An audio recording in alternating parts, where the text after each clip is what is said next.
Hezbollah అగ్రనేతలను target చేసిన Israel లెబనాన్పై బాంబుల వర్షం కురిపిస్తోంది. తెల్లవారుజాము నుంచి లెబనాన్లోని హెజ్బుల్లా స్థావరాలపై ఇజ్రాయెల్ రాకెట్ దాడులతో విరుచుకుపడింది. రాకెట్లు, క్షిపణులతో హెజ్బుల్లా దాడికి సిద్ధమైందని తెలిసి తాము ముందే గుర్తించి ప్రతీకార దాడులకు పాల్పడుతున్నామని ఇజ్రాయెల్ సైన్యం ప్రకటించింది. ఆత్మరక్షణ కోసమే ఈ దాడులు చేస్తున్నామని ఇజ్రాయెల్ డిఫెన్స్ ఫోర్స్ ప్రకటించింది. ఈ దాడితో పశ్చిమాసియాలో ఉద్రిక్తతలు మళ్లీ తీవ్ర రూపం దాల్చాయి. రాకెట్లు, క్షిపణులతో తమ దేశ పౌర నివాసాలపై హెజ్బుల్లా దాడికి దిగే అవకాశం ఉందని ముందస్తుగా ఇజ్రాయెల్ అప్రమత్తమైంది. ఇజ్రాయెల్పై ఉగ్రవాద ముఠా విస్తృత స్థాయి దాడికి సిద్ధమవుతోందని ఇజ్రాయెల్ ఆర్మీ ప్రతినిధి డేనియల్ హగారీ చెప్పారు. ఇది లెబనాన్ సామాన్య ప్రజల ప్రాణాల మీదకు తెస్తోందని హెచ్చరించారు.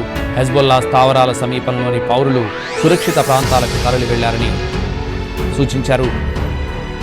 తాజా దాడులతో ఇజ్రాయెల్లో ఎమర్జెన్సీ ప్రకటించారు. 2 రోజుల పాటు దేశవ్యాప్తంగా ఎమర్జెన్సీ ఉంటుందని రక్షణ మంత్రి యోవ్ గాలంట్ ప్రకటించారు.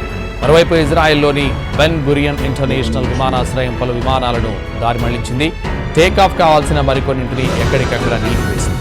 సైనిక కార్యకలాపాలను ప్రధాని బెంజమిన్ నెతన్యాహు, రక్షణ మంత్రి యోవ్ గాలంట్ టెల్ అవీవ్లోని మిలిటరీ ప్రధాన కేంద్రం నుంచి పర్యవేక్షిస్తున్నారు.